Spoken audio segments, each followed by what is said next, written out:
बिस्मिल्लाहिर्रहमानिर्रहीम अस्सलाम वालेकुम वरहमतुल्लाहि वबरकातुहू। दोस्तों, आप मेरे यूट्यूब चैनल पाक न्यूज़ 55 देख रहे हो। मैं अहमद ख़ान। सबसे पहले तो इंतहाई अफसोस, बहुत ही ज़्यादा दुख हो रहा है कश्ती हादसे पर और अपने मुल्क के हालात पर। अगर हमारे मुल्क में कुछ होता या हमारे हुक्मरान अच्छे होते या जो हुक्मरानों को पालने वाले हैं वो अच्छे होते तो हम इस तरह, यानी कि एक तो दुनिया में जलील हो रहे हैं। ये सिर्फ हादसा मौत नहीं है, ये पाकिस्तान की बदनामी है। क्योंकि अगर पाकिस्तान, हम जैसे कहते हैं कि हम न्यूक्लियर हैं, हम एक ताकत हैं, हमारी बड़ी फौज है, हम 25 करोड़ हैं, हमारा बहुत बड़ा मुल्क है, ज़रखेज़ मुल्क है, दुनिया की हर चीज़ मौजूद है, ये हम कहते हैं। लेकिन दुनिया हमें बेकारी समझती है और ऊपर से ऐसे हादसे हो जाना। अभी आप सोचो, इस हादसे में तकरीबन 298 लोगों की मौत हुई है। मेरी नज़र में वो शहीद है, क्योंकि वो भी रिज़्क की तलाश में गए थे और ये भी एक जहाद है, वो भी रिज़्क की तलाश में गए थे ताकि अगर पाकिस्तान में हालात अच्छे होते, हमें पाकिस्तान में रिज़्क मिलता तो हम दर बदर की ठोकरें ना खाते। हम, यानी कि जो आदमी परदेश में जाता है ना, ये मत समझें कि वो आदमी अपनी खुशी से रह रहा है। कोई आदमी भी जिसको 20-20 साल भी हो गए हैं ना, वो भी डर कर रह रहा है। अपनी इज्जत नफ्स, यानी कि एक किस्म की बिल्कुल ख़त्म करके रह रहा है, चाहे वो जितना भी पैसा कमा रहा है। बात पैसे की नहीं, साथ में इंसान के अंदर से सब चीज़ मर जाती है। ये नहीं कि अगर आप परदेश में रह रहे हैं और आप खुशहाल भी हैं, आपके पास पैसा भी है, सब चीज़ें यही नहीं होती, बहुत सी चीज़ें और भी होती हैं। लेकिन अगर हमारे हुक्मरान अच्छे होते, अगर हमारे जो इनको लाने वाले हैं, इन जैसों को जो अभी हुकूमत में है, वो अच्छे होते तो कोई चुनकर पाकिस्तान के लिए कोई अच्छा आदमी लाते। सिर्फ चंद लोग पाकिस्तान के फैसले कर रहे हैं, बाकी 25 करोड़ जो हैं उन फैसलों के नीचे दब रहे हैं। ये जो हादसा हुआ, क्या आप समझते हैं इस 300 लोगों में सिर्फ 300 लोग हैं? ये 300 ख़ानदान तबाह हुए हैं। ये 300 ख़ानदानों के ख़ानदान बर्बाद हुए हैं। कई बहनों के जेवर बिके हुए होंगे, उनकी शादियां रुकी हुई होंगी, कई बेटियों का इस तरह का मसला होगा, कितने किसी का कोई एक ही सहारा होगा जो गया होगा। लेकिन कोई इस चीज़ पे नहीं सोच रहा है कि ये लोग इस तरह क्यों कर रहे हैं। मसला ना एजेंटों का है, ना उन बच्चों का है, मसला हमारी हुकूमत का है, उसकी पॉलिसियों का है। पाकिस्तान में अभी हालात देखो तो क्या हो गए हैं, इकानमी किधर पहुंच चुकी है, महंगाई किधर पहुंच चुकी है। और फिर भी हमारे वो अदारे जो अपने आप को ताकतवर समझते हैं, वो हर चीज़ में उंगली दे रहे हैं, हर चीज़ में उंगली दे रहे हैं और पाकिस्तान को तबाह बर्बाद कर दिया है इन लोगों ने। पाकिस्तानी आखिर जाएं किधर? जैसे लोगों को उन्होंने लाया है, पाकिस्तान की इससे ज़्यादा बुरी हालत होगी। लेकिन लाने वालों को तो कोई परवाह ही नहीं है। वो तो अपना एक प्रोग्राम बनाए हुए हैं कि जो आदमी या जो लोग पाकिस्तान के हक में बात करते थे या हमारी फ़ौज के हक में बात करते थे, उनको रगड़ा लगाओ, या जो हमारी फ़ौज का साथ देते थे, उनके साथ खड़े थे, उनको रगड़ा लगाओ, और जो खिलाफ थे उनको हार पहनाओ, उनको चुम्मे दो, उनको अपने हाथों में उठाओ, सर आंखों में बैठाओ। हम जानते हैं लाने वालों की क्या मजबूरियां हैं। जो लोग, यानी कि कोई भी आदमी अगर जिस जगह बड़े अदारे का कोई सरबराह बना है तो वो अपने मेरिट पे नहीं आ रहा है, उसके पीछे भी कुछ राज है और वो ही राज अब उनसे ये काम करवा रहे हैं। देखें, हमारी बहुत बड़ी फौज है, बहुत ताकतवर और बहुत ही ज़्यादा मब्बे वतन। लेकिन अभी हम ये तो नहीं कह सकते कि चंद लोग उसमें खराब भी नहीं हो सकते। मुल्क दुश्मनी ये नहीं होती कि आप जंग हार जाओ या गद्दारी करके दूसरे मुल्क को अपने मुल्क के राज दे दो या दूसरे मुल्क से पैसे लेके या इस तरह का करके कोई छोटी मोटी कार्रवाई कर लो या दहशतगर्दी कर लो या इस तरह नहीं। ये मुल्क दुश्मनी होती है कि मुल्क को तबाह कर दो, जिस तरह ये हुकूमत कर रही है। असल गद्दार तो ये हैं जिन्होंने मुल्क की ये हालत कर दी है। कोई आदमी, मैं कहता हूं कोई आदमी चाहे किसी पार्टी से भी तलब रखता है, हालत उसकी बुरी हुई है। अभी हमारा वो 2 फुटिया वजीर आजम वो जा रहा है उधर यानी कि फ्रांस पैसे के लिए, मिन्नतें करने के लिए। अगर ये इतने काबिल होते तो इनको हर एक पैसा भी देता, इन पे एतबार भी करता, इन पे ट्रस्ट भी करता। सारी दुनिया कह रही है आप अपने मुल्क में इस्तेकाम लाओ, यानी कि इलेक्शन कराओ, कोई ऐसी गवर्नमेंट आए जिसकी वजह से मुल्क स्टेबल हो। लेकिन नहीं भाई, हमने अपनी अना के लिए जो करना है हमने करना है। मुल्क तो इनके बाप का है, हम लोग तो ऐसे ही पैदा हो गए हैं बीच में। यानी कि हमें फिर उठा के जिस तरह वो किश्ती में डूबे हैं समुद्र में डुबो दो। इंतहा हो रही है जुल्म की पाकिस्तान में। हर चीज को इस हुकूमत ने तहस नहस करके रख दिया है, हर अदारे को तबाह और बर्बाद करके रख दिया है। कोई अदारा ऐसा बचा नहीं। अभी देखो जो अभी यानी कि देखो काजी फायज ईसा तो चीफ जस्टिस लगना था, उसको तो कोई रोक नहीं सकता था, उसका नंबर था, मेरिट थी। लेकिन इस हुकूमत ने 2-2.5 महीने पहले ही उसका नोटिफिकेशन जारी करवा दिया। क्यों? ऐसा क्यों? क्योंकि इनके अंदर जो बुग़्ज़ भरा हुआ है ना, वो काजी फायज ईसा के जरिए निकालना चाहते हैं। तो इसका यही मतलब है कि काजी फायज ईसा भी इनकी तरह है। जितने भी करप्ट लोग हैं ये अपनी मर्जी के लगा रहे हैं। और काजी फायज ईसा के ऊपर अभी तक वो दाग धुला तो नहीं है जो उसकी फैमिली के असासे थे, या इस तरह की चीज़ ख़त्म तो नहीं हुई। चाहे वो चीफ जस्टिस भी बन जाए, लेकिन ये बात तो ख़त्म नहीं हो सकती। ऐसे ही दूसरे अदारों के सरबराहों के ऊपर भी है। कुछ किस तरह आगे लगे हैं, कुछ किस तरह आगे लगे हैं। मेरिट पर तो कोई नहीं आ रहा है पाकिस्तान में। ठीक है, काजी फायज ईसा ने आना था, अभी टाइम बाकी था। लेकिन इस हुकूमत को ये डर है कि कहीं काजी फायज ईसा के ऊपर कोई ऐसा और इल्ज़ाम ना आ जाए जिसकी वजह से काजी फायज ईसा के आने में रुकावट हो और हमने जो प्रोग्राम बनाए हुए हैं वो प्रोग्राम रुक जाए। प्रोग्राम क्या है मैं सीधा सीधा बता देता हूँ। जिस तरह इमरान खान के खिलाफ अभी जो एस्टेब्लिशमेंट को इस्तेमाल किया जा रहा है, इस तरह ही काजी फायज ईसा को भी इस्तेमाल करेंगे। और कोई ऐसी बात तो थोड़ी है। यानी कि देखें आप, इमरान खान का कसूर क्या था? इस्टेब्लिशमेंट उसके खिलाफ क्यों है? क्योंकि वो करप्ट नहीं है।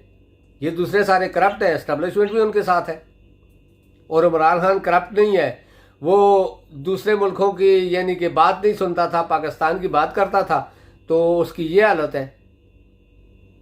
अवाम जिसके साथ है उसको कोई पूछ नहीं रहा है, और जो बगैर अवाम के हैं वो आगे वाली हुकूमत का भी सोच रहे हैं, और उनको पक्का यकीन है मिल भी जाएगी।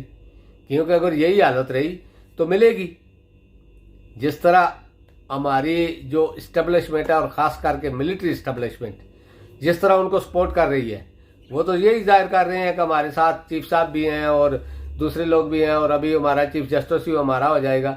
इसका मतलब है कि ये चंद लोगों का पाकिस्तान है, हमारा तो कुछ नहीं है। सॉरी, मैं किसी और साइड में निकल गया था।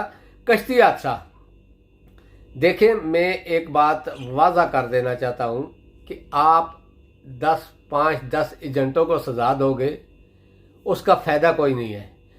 आप एक ऐसी इंटरनेशनल तौर पर इंक्वायरी करवाएं जिस मुल्क के साथ या जो मुल्क इसमें मुलव्वस है, इंटरनेशनल तौर पर, ताकि हर जगह के जो मुजरिम हैं वो इसमें आए।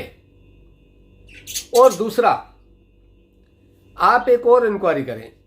हर यानी कि मेरे अंदाजे में अभी भी कम अज़ कम 5 से 10 लाख लोग दूसरे मुल्कों में फंसे हुए हैं जो इस तरह के काम यानी कि यूरोपों में जाना चाहते हैं। अरबों में तो कोई थोड़े बहुत पैसे दे के या गल्फ कंट्री में या दूसरे मुल्कों में आ सकता है, लेकिन 25-25, 30-30 लाख रुपया देकर जो लोग लीबिया या दूसरे तुर्की में या दूसरे मुल्कों में फंसे हुए हैं, आप इंक्वायरी करवाएं अच्छे तरीके से, यानी कि जोर देकर। वैसे तो लगता नहीं है, क्योंकि इस हुकूमत में तो कोई ऐसी बात है ही नहीं कि ये किसी और मुल्क पे प्रेशर डाल सके। ये खुद पे नहीं डाल सकते तो ये दूसरे किसी और मुल्क पे कैसे डालेंगे। लेकिन फिर भी, क्योंकि बहुत बड़ी दुनिया दूसरे मुल्कों में फंसी हुई है जो इस तरह डकी मार के गए हैं। मेक्सिको में, यूनान के करीबी साहिलों में, तुर्की में, लीबिया में, या इस तरह के और जो मुल्क हैं जिनके बॉर्डर लगते हैं यूरोप के साथ, उन मुल्कों में लाखों लोग बैठे हुए हैं। आप उन लोगों की अभी सेफ्टी का कुछ करें। देखिए, ये हादसा तो नहीं था, ये तो सामने नजर आ रहा है, लेकिन अभी कुछ हो सकता है, कुछ भी नहीं हो सकता। अगर आप उनको पकड़ के फांसियों में देंगे कोई फायदा नहीं है। रोकना है तो पक्के तरीके से रोको, या तो लोगों को रोजगार दो गवर्नमेंट की तरफ से, दूसरी गवर्नमेंटों से एग्रीमेंट करो और कमीशन के बगैर लोगों को बाहर भेजो। ये जो आप कमीशन खाने वालों को कॉन्ट्रैक्ट दे देते हो ना, उसमें से आधा आपका होता है, आधा इनका होता है। उस तरह लोगों के लिए मौत भी खरीद रहे हो, और लोग भी इतने पागल हैं कि इतने बड़े बड़े हादसे देखकर भी फिर भी रिस्क ले रहे हैं। अगर आपने जाना ही है तो आप एजेंट से बात करें कि किसी मुल्क का वीजा जब तक हमारे पास नहीं होगा हम आपको पैसा नहीं देंगे। जब आप हमें किसी, चाहे विजिट पे ही जाओ कोई बात नहीं, लेकिन वीजा तो होना चाहिए। वीजे के बगैर अगर कोई आपको डायरेक्ट किसी मुल्क में भेज रहा है, लीबिया में भेज रहा है या दूसरे मुल्कों में भेज रहा है, तो आप क्यों जाना चाहते हो इस तरह? खुदा के लिए पाकिस्तानियों, अपना पैसा मत जाया करो। अगर जाना है तो वीजा लो। 25-30 लाख में आराम से वीजा मिल जाता है। 25-30 लाख में डायरेक्ट जो लोग भी जा रहे हैं उन मुल्कों में, वो पढ़े लिखे हैं, वो दूसरे तरीके से भी जा सकते हैं। स्टूडेंट वीजे पे भी जा सकते हैं, विजिट वीजे पे भी जा सकते हैं, डायरेक्ट एम्बेसियों में कॉन्ट्रैक्ट करो। यार, तुम्हारे पास अगर 25-30 लाख रुपया है तो आप क्यों इस तरह का अपना पैसा जाया कर रहे हो एजेंटों के थ्रू, और एक किस्म का खुदकशी कर रहे हो आप पैसा देकर। मैं दरख्वास्त करता हूं, जो भी पाकिस्तानी अगर मेरी ये वीडियो देख रहा है, तो मेरी उससे दरख्वास्त है कि प्लीज या तो इसको शेयर करो या खुद लोगों को आगाही करो कि आप पैसा देकर मौत क्यों खरीद रहे हो।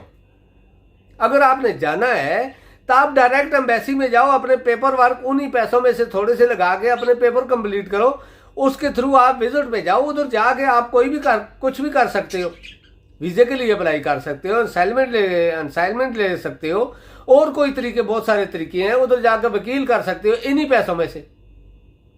आप एजेंटों को देकर खुदकशी क्यों कर रहे हो?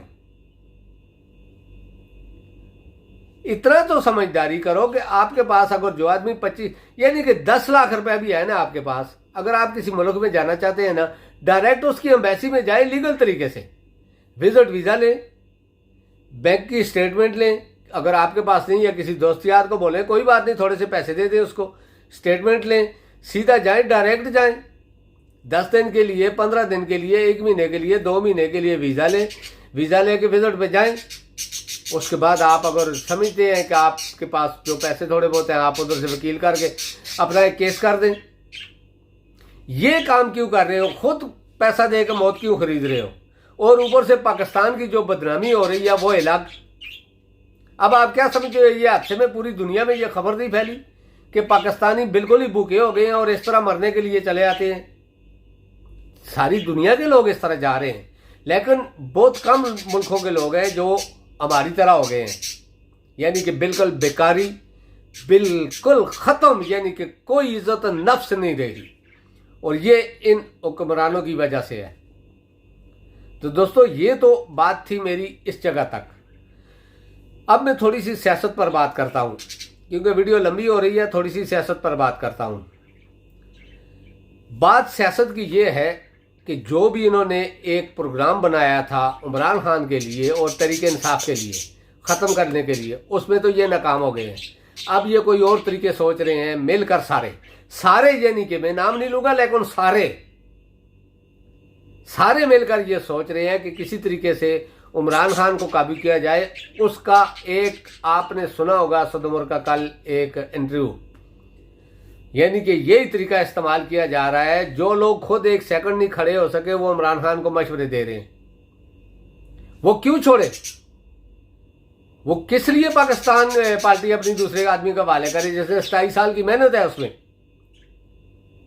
27 साल तक उसने जद्दोजहद की है। और जो लोग कल आ रहे हैं, यानी कि एक आदमी जिसकी 2018 में भी तकरीबन 2.25 करोड़ वोट थी, 2013 में भी तकरीबन 1 करोड़ से ज्यादा वोट थी, 2023 में उसके सपोर्टर तकरीबन 80% हैं, उसके साथ जो लोग खड़े हैं।